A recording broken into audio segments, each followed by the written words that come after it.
کہ نوجوانی میں یہ اس قسم کے سوال تھے جو بڑھاپے میں جا کر سمجھ آئے.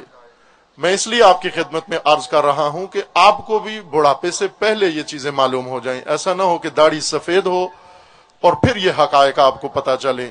نہ عزیزان، حق یہ بنتا ہے کہ این جوانی میں انسان کو اپنا دین سمجھ میں آئے، اپنے فرائض و اپنی ذمہ داریاں سمجھ میں آئیں، نہ دیر ہو جائے جب ان پر عمل کرنے کی بھی توفیق انسان سے سلب ہو جائے. جوانی ایک فرصت ہے، جوانی طاقت ہے، جوانی الہی خدائی قدرت کا نام ہے. اللہ تعالیٰ نے جوانوں کو اس لیے یہ طاقت دی ہے کہ خدا ان سے کوئی کام لینا چاہتا ہے.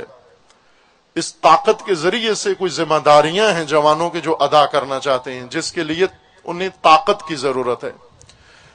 پہلی طاقت جوان کے لیے اپنے نفس کو، نفس امارہ کو کنٹرول کرنا ہے، جس کے لیے سب سے زیادہ طاقت چاہیے.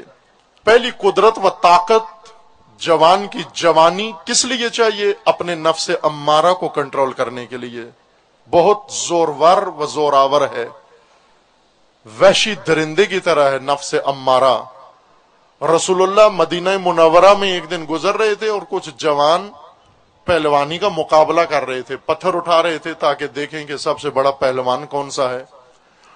انہوں نے رسول اللہ سے خواہش کی کہ آپ آئیے اور ہمارے درمیان فیصلہ کرنے والے بنے کہ کون ہم میں سے بہتر طاقتور ہے و زیادہ طاقتور ہے. حضرت نے قبول کیا کہ ٹھیک ہے، آپ زور آزمائی کرو، میں فیصلہ کرتا ہوں. سب جوانوں نے باری باری پتھر اٹھائے، بھاری. آخر میں جب فیصلے کا وقت آیا تو حضرت نے کہا کہ میں اعلان کروں کہ سب سے زیادہ زورور، سب سے زیادہ زوراور، سب سے زیادہ طاقتور پہلوان کون ہے؟ جوان شدت سے منتظر تھے. یا رسول اللہ اعلان فرمائیں. حضرت نے فرمایا کہ سب سے بڑا طاقتور وہ نہیں ہے جو بھاری اور وزنی پتھر اٹھا لیتا ہے، سب سے بڑا زوراور وہ ہے جو اپنے نفس امارہ کو کنٹرول کر لیتا ہے. وہ سب سے زیادہ طاقتور جوان ہیں. اور سب سے زیادہ ضعیف، سب سے زیادہ کمزور، سب سے زیادہ بزدل جوان وہ ہے جو گناہ کے موقع پہ اپنے اوپر کنٹرول نہیں کر سکتا. میں اکثر اس کی مثال یہ دیتا ہوں کہ انسان کی آنکھوں پہ خدا نے شٹر بنایا ہے، دروازہ بنایا ہے، بہت ہی ہلکا سا، دنیا کے سب سے ہلکے اور کم وزن شٹر میں سے ایک شٹر خدا نے انسان کی آنکھ کا دروازہ بنایا ہے. پلک چند گرام جس کا وزن ہے، چند گرام وزن ہے. خوب کوئی پہلوان آئے میدان کے اندر آ کر اس چند گرام شٹر کو گرا کے دکھائے. کب؟ جب حکم آتا ہے کہ یا ایھا الذین آمنوا غضوا ابصارکم، اے وہ لوگوں جو ایمان لائے ہو، آنکھیں اپنی نیچے کر لو، شٹر گرا دو. گناہ سامنے ہے، نامحرم سامنے ہے، غلط منظر تمہارے سامنے ہے، یہ پلک آنکھوں کی نیچے کر دو، بند کر دو.